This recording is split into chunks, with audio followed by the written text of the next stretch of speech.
My late wife Eleanor always told me that family was the only thing worth fighting for. I never understood how brutal that fight could be until last Thanksgiving, when I drove 4 hours through a snowstorm to surprise my family, only to find my own grandson being punished by being left to freeze in 40-degree weather. They were carving a turkey inside. He was shivering outside. That was the moment I stopped being a guest and became an executioner of justice.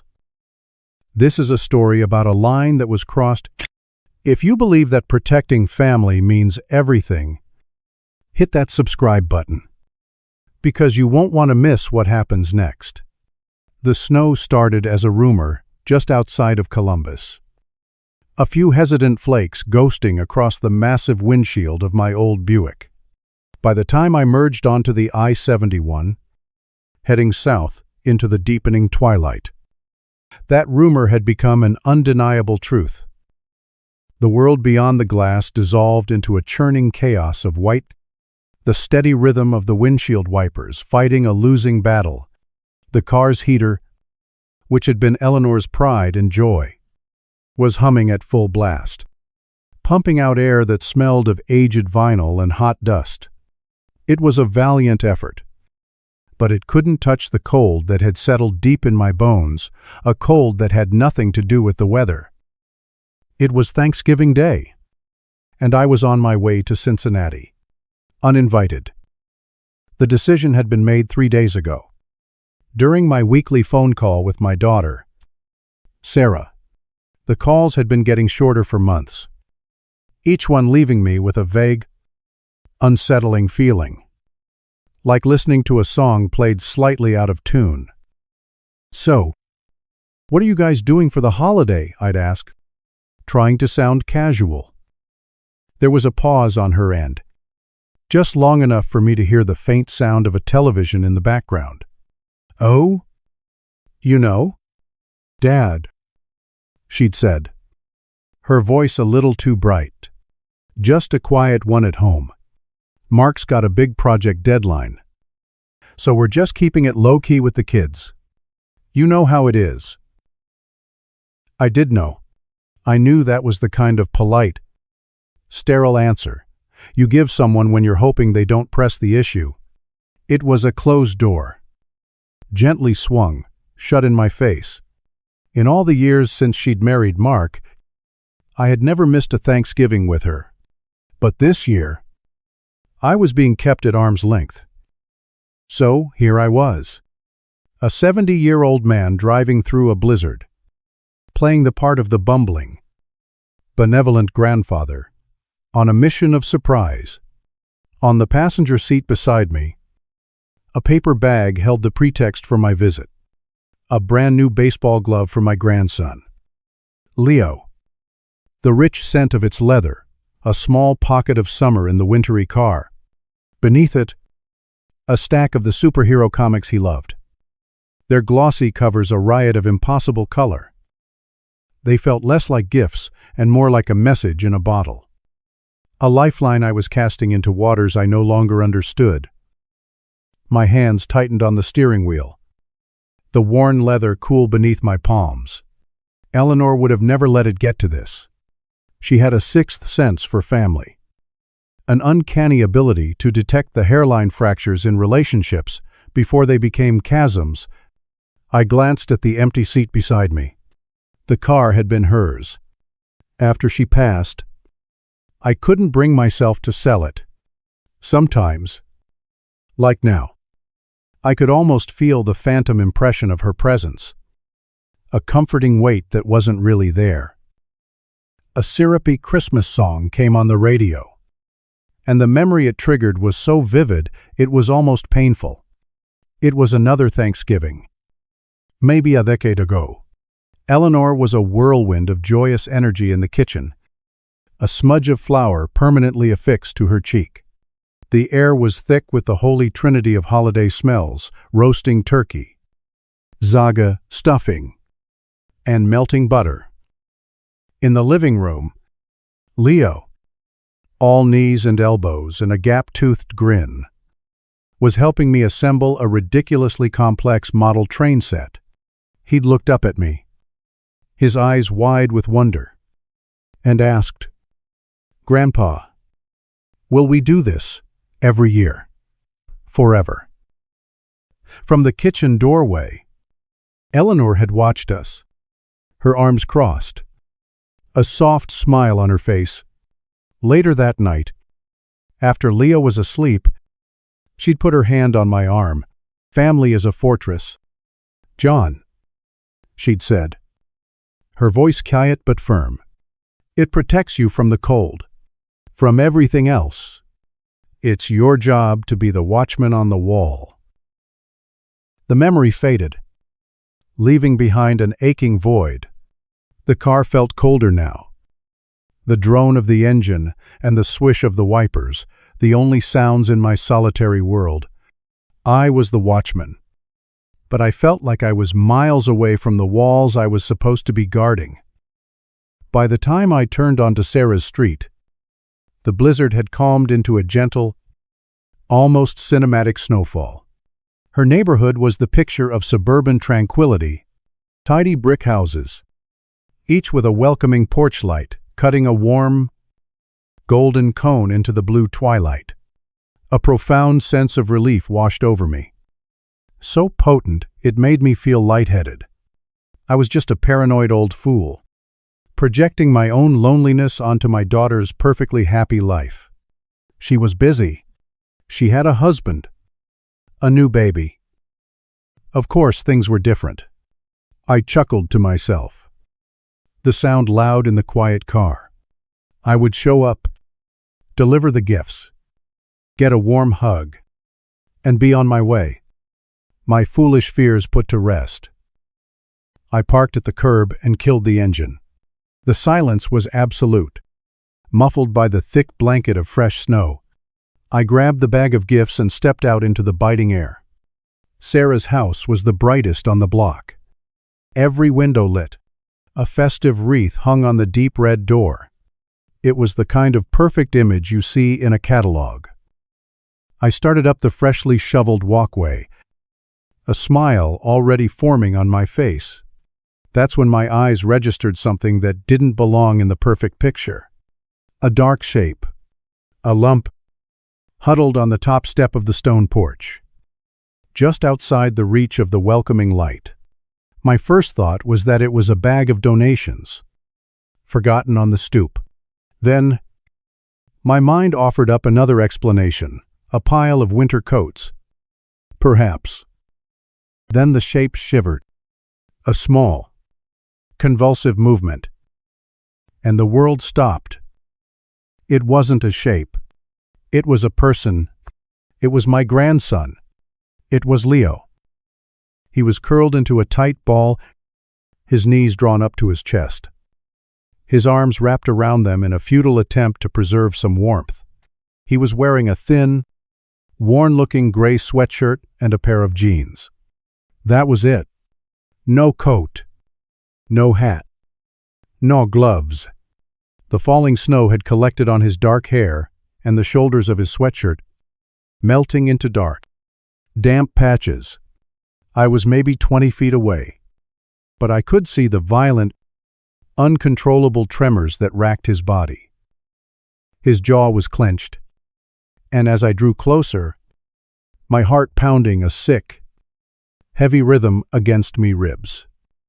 I saw his lips. They were blue. A deep, alarming shade of purple blue that spoke of profound, dangerous cold. My car's temperature gauge had read 40 degrees. That was nearly 2 hours ago. My gaze, as if pulled by a magnet, lifted from my grandson's pathetic, freezing form to the large picture window beside the front door. It was like looking at a different planet. Inside, the scene was aglow with warmth and cheer. Mark, my son-in-law, stood at the head of a long dining table, brandishing a carving knife like a conductor's baton. He was in the middle of a story, his face animated, his mouth open in a wide smile. My daughter, Sarah, was looking at him, laughing. It was a pretty laugh. But even through the thick glass, it looked brittle. And their daughter, my granddaughter Lily, was sitting in her high chair, banging a spoon against the tray, blissfully unaware of the brother freezing to death just a few yards away. The table was a portrait of abundance, a feast from a magazine cover, a golden brown turkey, glistening under the recessed lighting, a boat of gravy, steaming, mounds of fluffy mashed potatoes in a ceramic bowl, the scent of it all of roasted meat, cinnamon, baking bread, somehow managed to leak through the insulated glass. An olfactory assault that made me want to be sick. The quiet worry I'd felt during the drive was gone. The foolishness, the self-doubt, all of it was incinerated in a blast of pure, incandescent rye. It was an anger so profound it felt calm. A cold, sharp point in the center of my chest. I didn't think. I acted. My body moved on its own. A vessel for this sudden, terrible purpose. I didn't bother with the steps. I strode across the snow-covered lawn, my dress shoes sinking into the powder. I reached the porch. I didn't knock. I didn't search for the doorbell. I planted my left foot, drew my right leg back, and drove the heel of my shoe into the solid wood of the door, right beside the brass handle. The sound was obscene in the peaceful, snowy twilight. A cannon shot of splintering wood and protesting metal.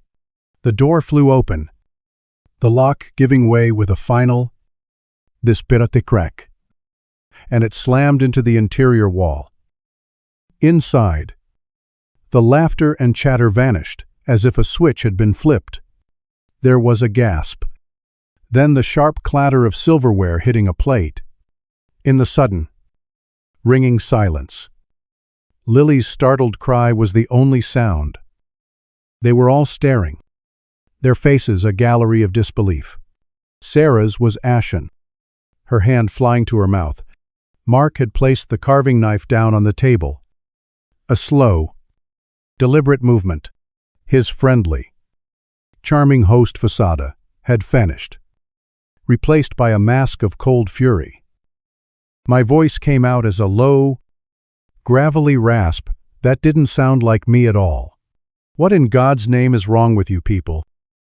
Sarah was the first to move, stumbling from her chair. Dad, oh my God. Dad, what are you doing here? The door. I walked right past her as if she were a ghost. My eyes locked on Mark. He puffed out his chest. A pathetic alpha male display. He was going to challenge me. I could see it in the hard set of his jaw. I think you need to leave my house. John, he said, his voice dangerously quiet. It was Sarah who tried to mediate, her voice frantic. Disparate. It was the turkey. Dad Leo. He burned the skin. He wasn't paying attention. Mark just sent him outside for a few minutes to think about what he did, to learn some accountability. Accountability, the word, so sterile and corporate, was a profanity in this room. I finally tore my eyes away from Mark and looked at my grandson. Leo was still in the doorway, framed against the snowy darkness. He was staring at me, his eyes wide, not with relief, but with a kind of dazed confusion, as if he couldn't believe I was real. I crossed the room in 3 strides and knelt before him. Ignoring the others, I put my hands on his arms. The cold that soaked through his sweatshirt was shocking. The cold of stone. I kept my voice low. For him alone. How long have you been out here? Son. His jaw worked, but only a dry, chattering sound came out. He took a shaky breath and tried again, his words broken and slurred by the cold. Since 2 2 o'clock. My mind raced backwards. At 2 o'clock, I had been on the highway just north of Dayton, listening to the radio, feeling sorry for myself. While I was drinking coffee and cruising down the interstate, my grandson had been sitting on a block of ice, freezing. It was now past 6. 4 hours. 4 hours in the biting cold. I looked up from Leo's pale, stricken face and met my daughter's eyes. And in that instant, I saw it all. I saw the fear. Yes, but beneath it, I saw the shame, the terrible, gut-wrenching shame of complicity. She hadn't just been ignorant. She hadn't forgotten. She knew he was out there. And she had sat down at this beautiful table, in this warm, beautiful room. And she had let it happen. The fortress had been breached, not by an enemy from the outside, but by a traitor within. The white-hot rage I'd felt moments before cooled and hardened into something else, something heavier, colder, and infinitely more dangerous. It was the calm, clear certainty of a man who finally understood the battle he was in. The perfect Thanksgiving scene was a lie. The whole house was a lie, and I had just kicked the door in. This night was not going to end with pumpkin pie and quiet apologies. It was going to end with a reckoning. My words hung in the air, colder and heavier than the winter night outside. The magnificent feast on the table, a testament to a holiday that was now dead and gone, sat under the warm dining room lights like a meticulously arranged funeral buffet. The smell of roasted turkey and cinnamon was no longer comforting. It was cloying, the scent of rot hiding beneath a layer of perfume. Sarah stood frozen between the table and the hallway, her face a canvas of pure, unadulterated horror. She wasn't just looking at a father who had kicked in her door. She was looking at a man who had kicked in the door to her entire, carefully constructed life. And she was terrified of what was about to come crawling out. Mark, however, was not afraid. He was territorial. He placed his hands on his hips, a gesture of casual dominance, and took a deliberate step forward, planting his feet as if claiming his ground. He was a big man. I'd always known that. But in this moment, he seemed to swell, filling the space with a palpable sense of his own authority. "I believe I told you to get out of my house," he said, his voice a low, threatening hum. I didn't even look at him. My focus was on Leo, who was still shivering, his eyes wide and fixed on my face. He looked like a drowning man who had just broken the surface, not daring to believe in the air he was breathing. I rose slowly from my knees, my joints protesting, and helped him to his feet. He was unsteady, his limbs stiff from the cold. I kept a firm hand on his shoulder, turning my body slightly to shield him from Mark's glare. "Leo is not spending another second in this house," I stated. It wasn't a request. It wasn't a debate. It was the simple declaration of an unalterable fact. This isn't a house. It's a cage. Mark let out a short, ugly laugh. "You have no authority here, John. None. This is my family. That is my roof over your head. You are a guest, an uninvited one, and you are trespassing." That's when Sarah finally moved, her paralysis breaking. She rushed forward, her hands fluttering helplessly. "Dad, please," she begged, her voice a ragged whisper. But her eyes weren't on me. They were darting towards Mark. A quick, panicked glance. She was pleading with me, but she was terrified of his reaction. It was the look of a hostage trying to calm a captor. "Please, don't make things worse. We can talk about this. We can just fix it. My heart, which had been a hot stone of rage in my chest, fractured. A deep, sorrowful ache spread through me. I looked at my daughter, my brilliant, beautiful girl, and saw a stranger, a woman so trapped in a web of fear that she was now begging me to leave her son in the hands of his tormentor.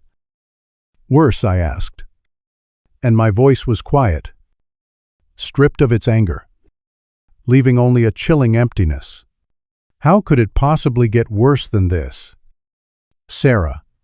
I looked pointedly at Leo, at his blue-tinged lips and the way his thin sweatshirt was soaked through with melted snow. Tell me. She had no answer. She just stood there, tears streaming down her face, her breath coming in choked, hitching sobs. She was broken. He had broken her. I turned my back on both of them. My decision was made. I shrugged off my heavy wool overcoat, the one Eleanor had bought me for our last anniversary, and wrapped it around Leo's trembling shoulders. The coat was huge on him, swallowing his thin frame, but he immediately sank into its warmth, a low sigh escaping his lips. The scent of old wool and my distant memory of pipe tobacco seemed to calm him instantly. Go upstairs and pack a bag. Leo, I said, my voice firm but gentle. Just the essentials. Your wallet. Your phone? A few changes of clothes. You're coming home with me. Right now.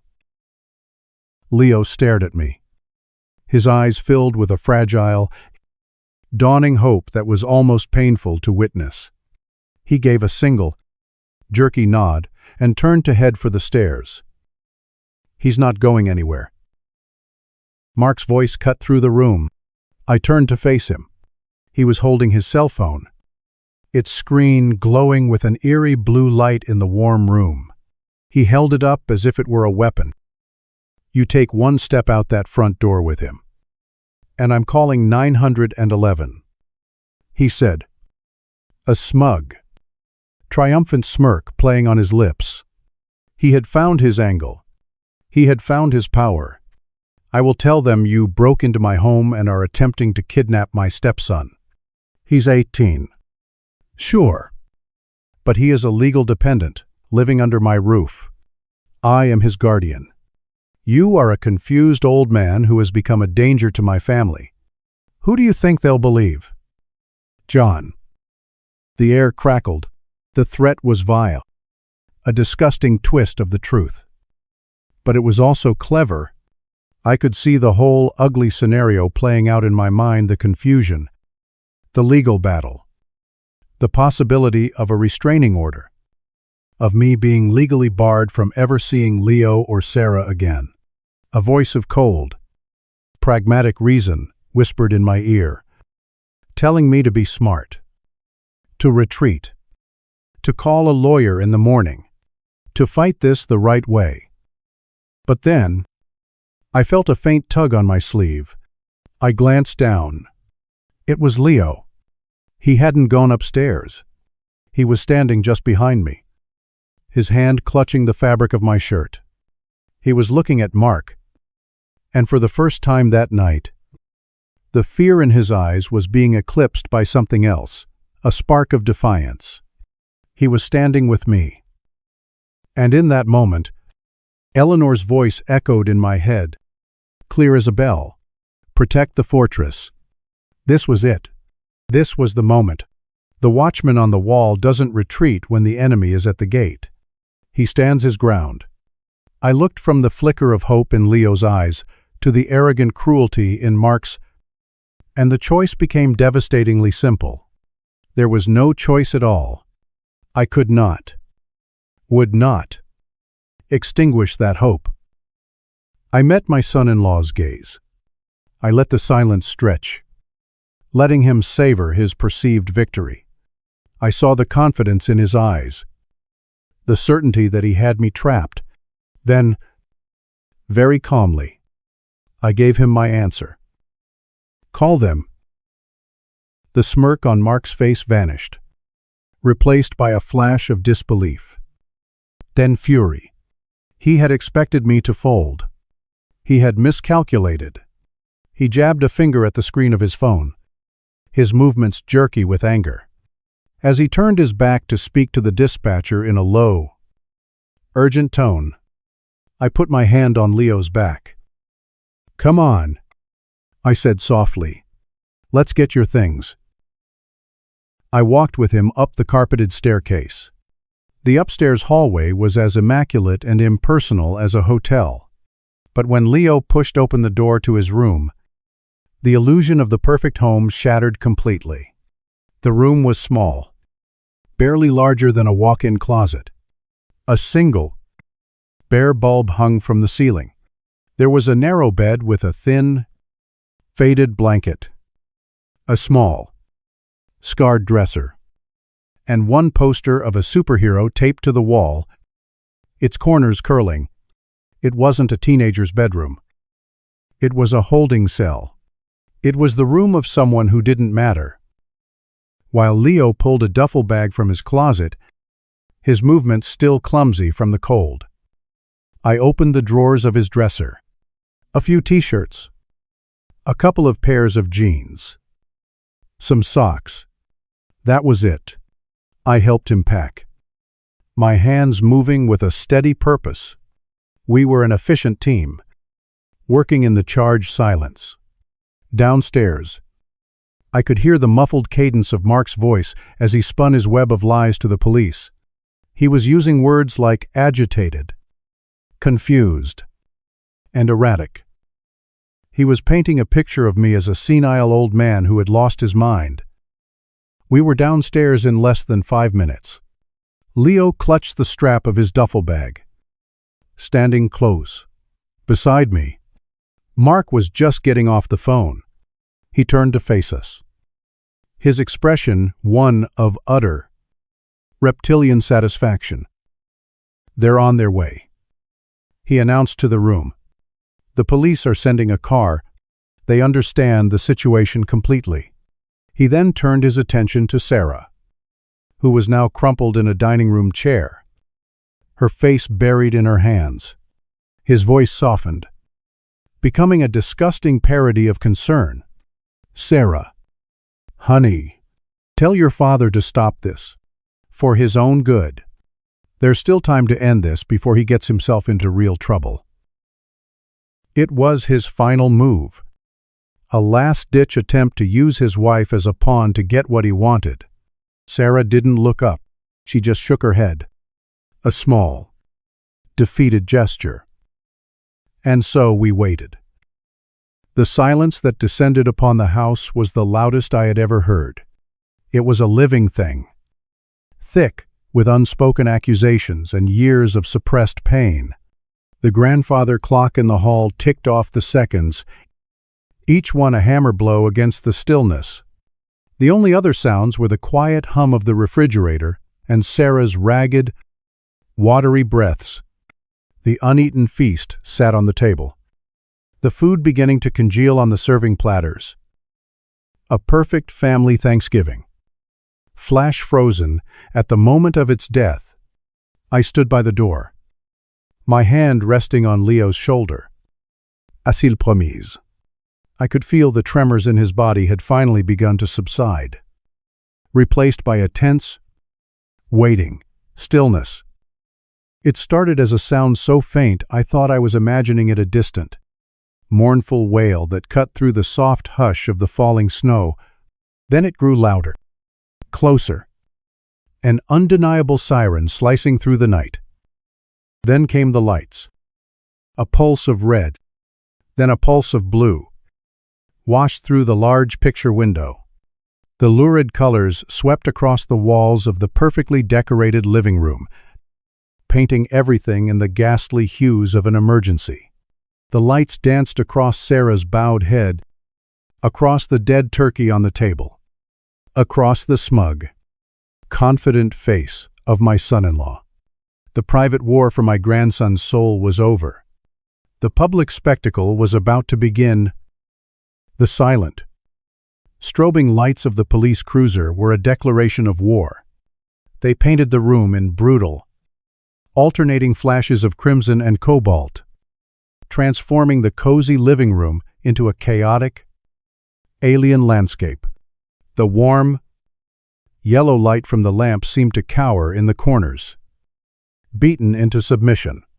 Every object, the half-carved turkey, the crystal water glasses, the family photos on the mantel was thrown into stark, grotesque relief, then plunged into shadow. Over and over again. The effect was dizzying, a physical manifestation of our world being turned upside down.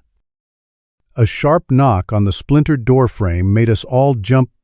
Before anyone could move, the door was pushed fully open and two uniformed officers stepped inside, bringing a blast of frigid, snow-filled air with them. The first was a man my age, maybe a few years younger, with tired, knowing eyes and a network of fine lines around his mouth that suggested he'd stopped being surprised by anything a long time ago. His name tag read Davis. His partner was much younger, sharp-featured and alert, his gaze sweeping the room and taking in every detail with a quick, professional efficiency. Mark, to my disgust, transformed instantly. The snarling, cornered animal was gone, replaced in a heartbeat by a model of concerned, respectable citizenship. He took a step forward, his hands raised in a placating gesture, his face a mask of worried sincerity. "Officers, thank God you're here," he began, his voice dripping with a carefully calibrated mixture of relief and anxiety. "I'm so sorry to have to call you on a holiday. But my father-in-law here, he's having some kind of episode.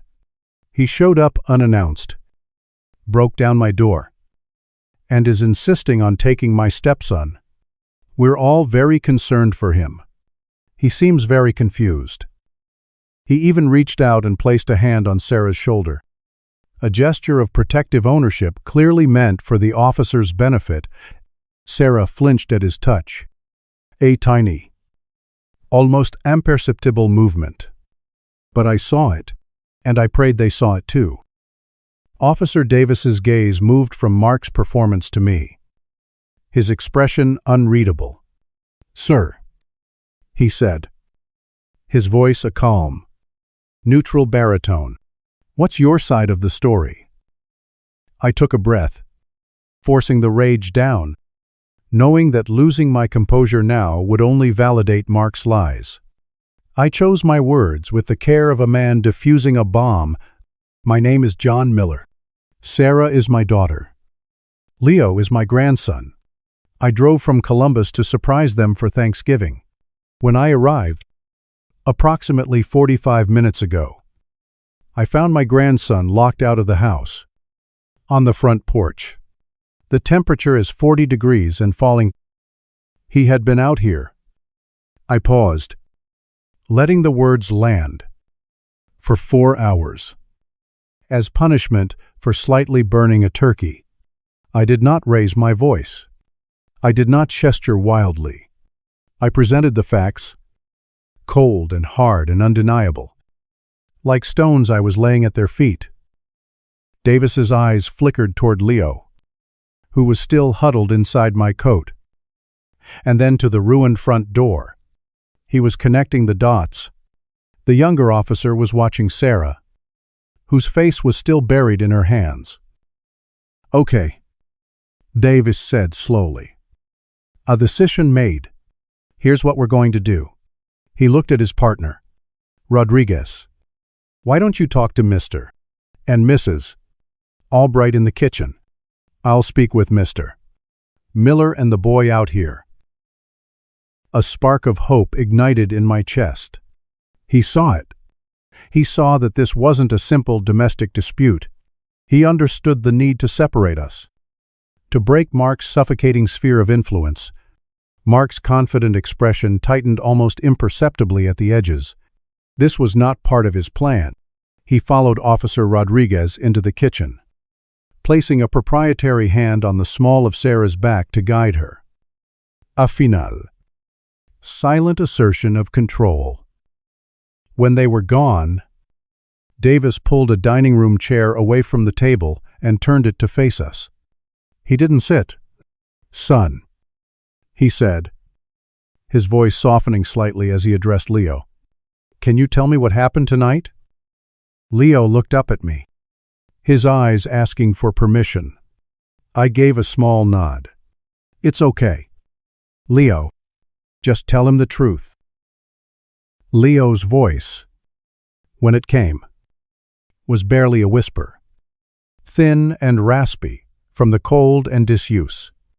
I was watching the turkey. I guess I fell asleep for a minute. The skin got dark. On top, he swallowed hard. Mark got really mad. He said I was useless and ungrateful. He said I had to go outside and think about my failure until he told me I could come in. "And that was around 2 o'clock, Davis asked. Leo nodded. "Yes. See ya." Davis's gaze was steady, compassionate. "Has anything like this ever happened before?" Leo hesitated, his eyes darting towards the kitchen door. The fear was still there, a deeply ingrained reflex. I rested my hand on his shoulder. A solid, grounding weight. "You're safe now," I murmured, just for him to hear. That was all it took. The dam broke. In that same flat, emotionless whisper. The horrors began to spill out. When I forget to take out the trash, he sometimes locks me in the garage for a few hours. In the summer, it gets really hot. In the winter, it's cold. Once, when I got a C on a math test, he took my mattress and made me sleep on the floor in the basement for a week. He calls it character building. Each word was a physical blow. I could feel the strength draining from my legs. I had known it was bad, but I hadn't known the depths of it. This systematic, soul-crushing cruelty. My beautiful, happy grandson, the boy who loved model trains and superheroes, had been living in a private gulag. From the kitchen, I could hear the low murmur of voices. I couldn't make out the words, but I could see them through the doorway. Rodriguez was speaking to Sarah. Mark was standing behind her, looming, trying to listen. I saw Rodriguez say something, and then Mark interjected, his voice louder, trying to answer for her. The young officer held up a hand, silencing Mark, and then repeated his question to Sarah, his focus entirely on her. I watched my daughter. I saw her shoulders shaking. She wouldn't look at the officer. She was staring at the floor, twisting a napkin in her hands, shredding it into tiny pieces. This was her moment. This was the precipice. She could choose her husband, her prison, her silence, or she could choose her son. My entire being was focused on her, trying to send her some of my own strength. A lifetime of a father's love, across the 20 feet that separated us. And then, she looked up. Her eyes met mine through the doorway. Her face was a ruin of tears and terror, and something else I hadn't seen in years, a flicker of the defiant girl she used to be. She took a ragged, shuddering breath, and she started to talk. I couldn't hear what she said, but I saw it. I saw the words pouring out of her in a torrent, her hands gesturing, her body convulsing with sobs she could no longer contain. I saw Mark's face turn from confidence to disbelief, and then to pure, murderous rage. He took a step toward her, but Officer Rodriguez immediately stepped between them, his hand resting casually on his belt. A moment later, Rodriguez emerged from the kitchen, his expression grim. He caught Davis's eye and gave a single, almost imperceptible nod. That was it. The signal. The world shifted on its axis. Officer Davis' entire demeanor changed. The calm, patient listener was gone. He turned to Mark, who had followed Rodriguez out of the kitchen, his face a thundercloud. "Mr. Albright," Davis said, his voice now carrying the full, unyielding weight of the law. "Your wife tells a slightly different story.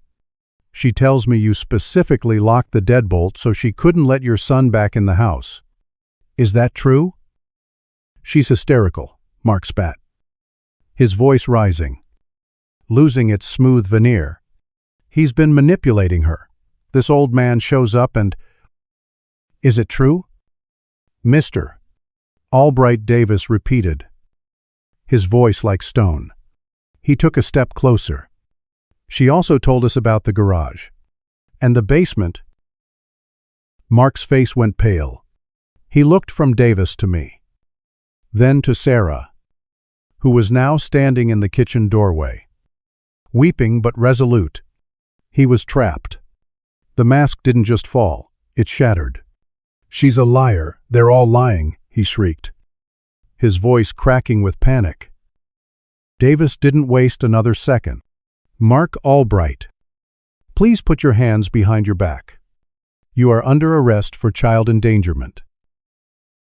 The disbelief on Mark's face was a sight I would cherish for the rest of my days.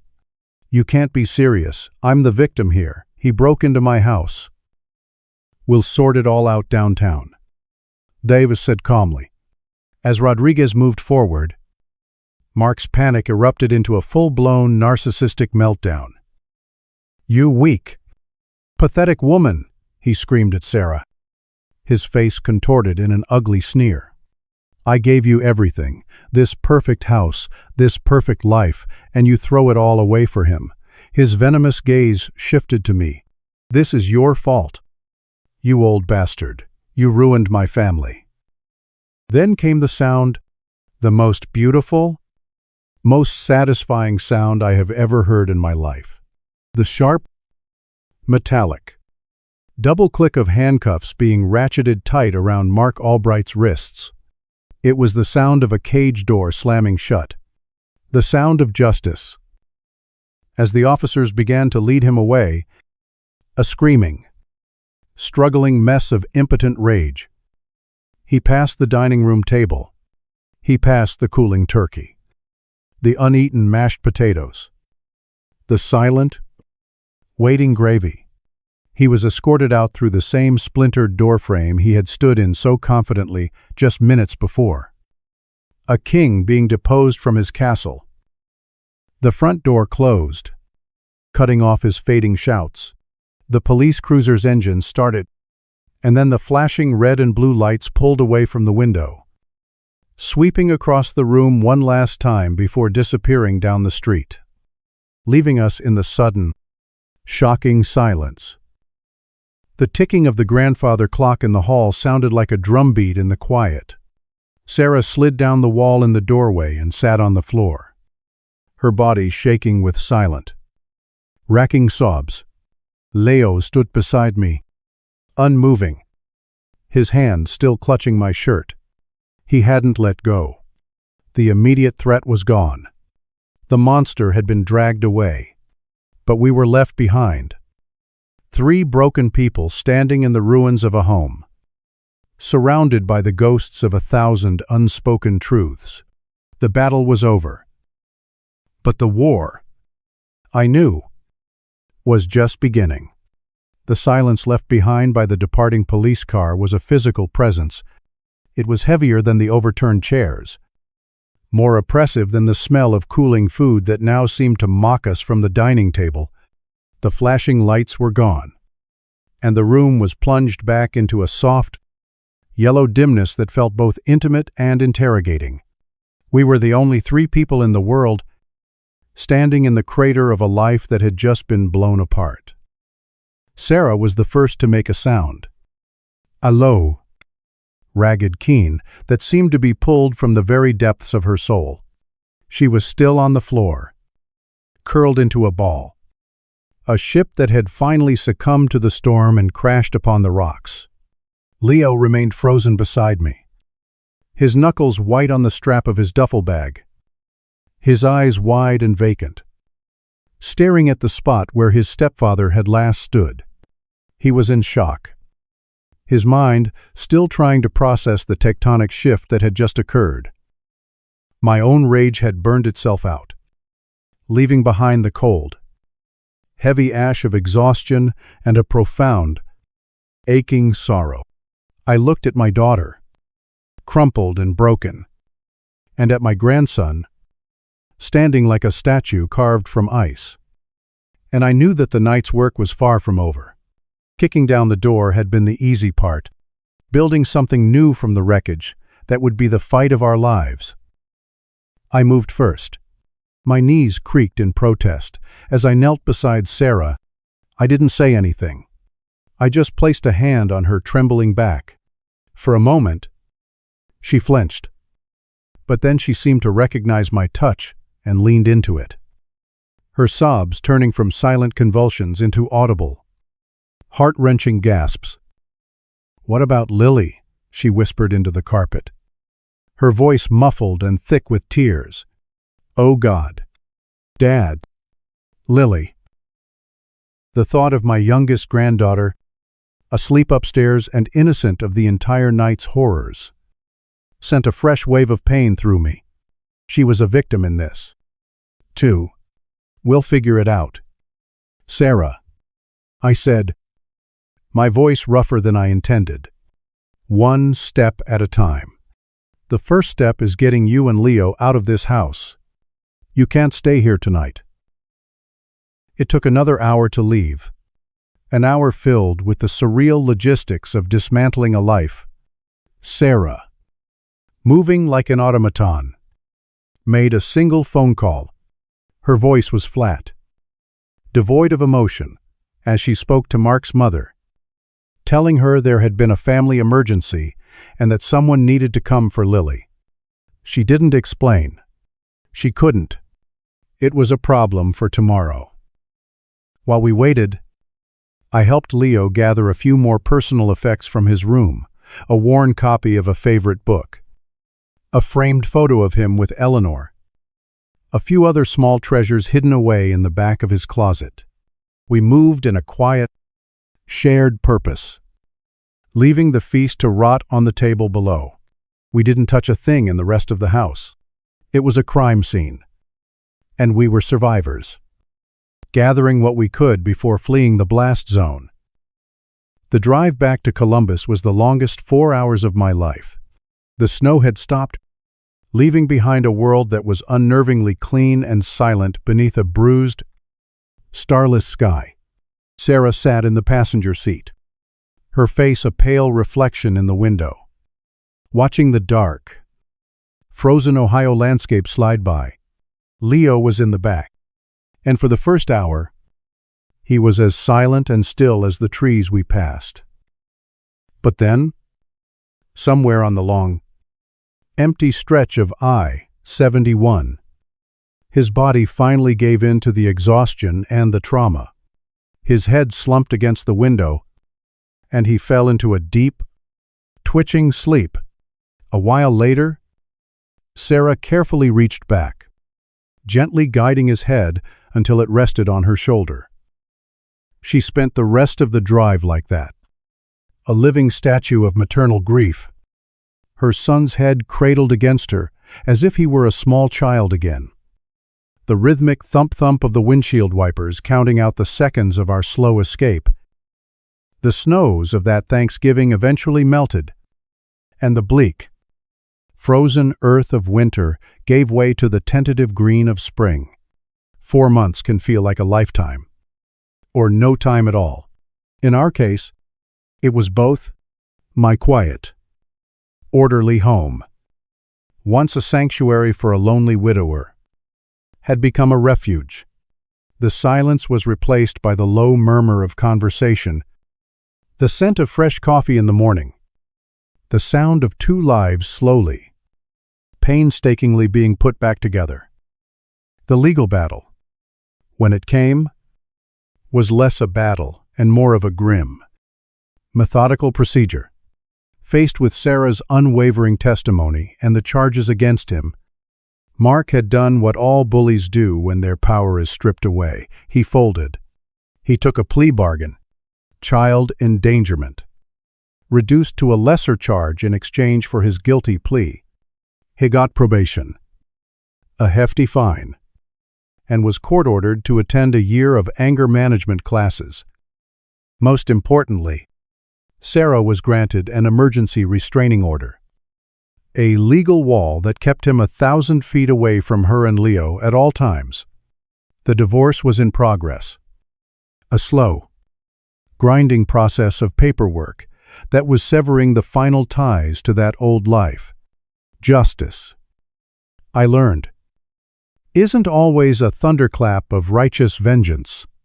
Sometimes, it's just the quiet, relentless turning of bureaucratic wheels, moving a monster to the periphery of your life, where he can no longer hurt you.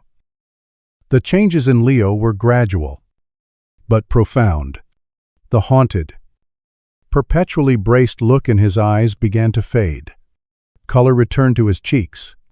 He started to eat properly, to sleep through the night without waking from nightmares.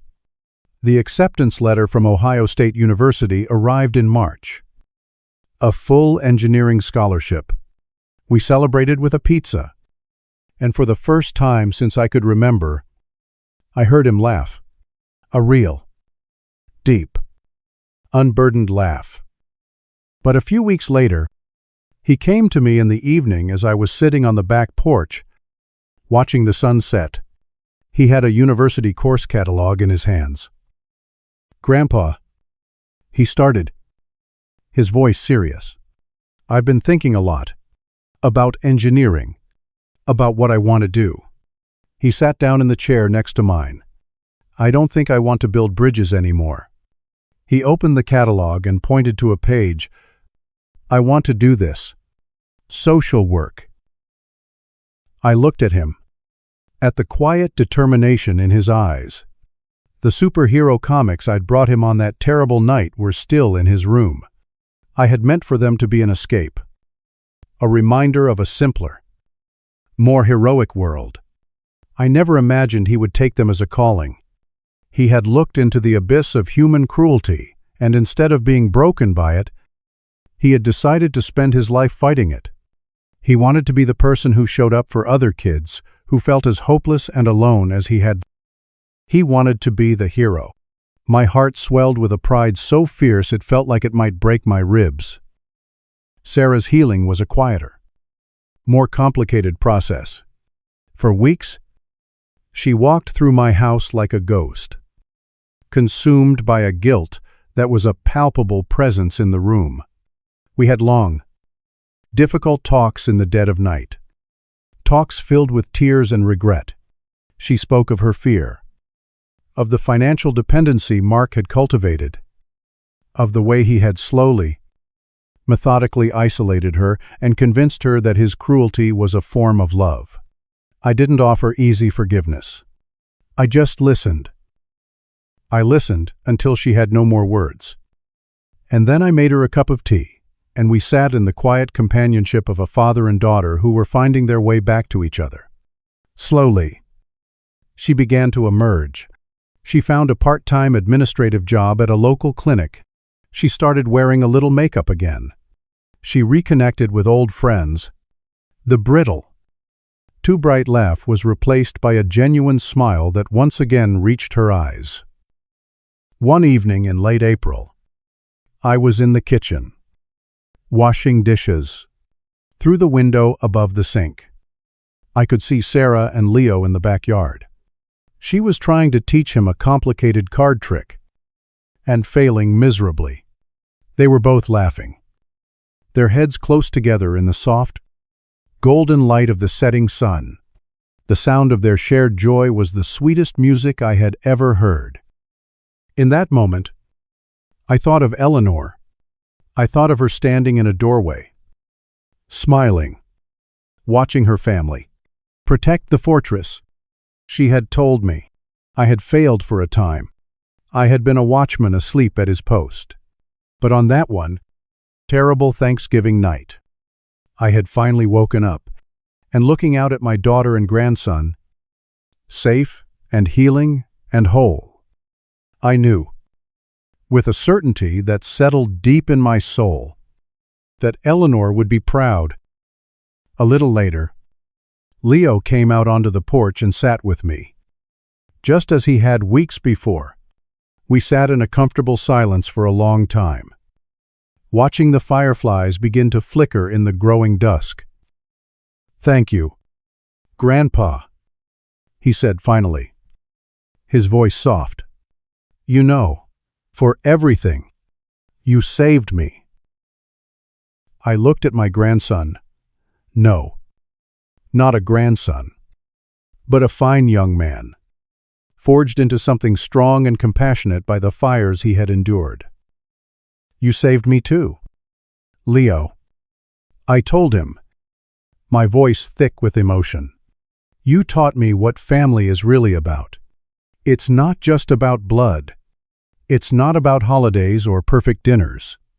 It's about showing up. It's about kicking down the door when someone you love is trapped on the other side."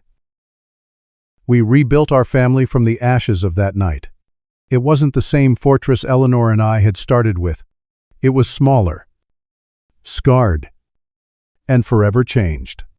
But it was strong, because we had built it together, not on a foundation of pleasant illusions, but on the hard, solid ground of a painful truth that the worst of times can sometimes show you who you truly are, and who you are meant to fight for. And for the first time, in a very long time, I felt a sense of peace. The watchman was home.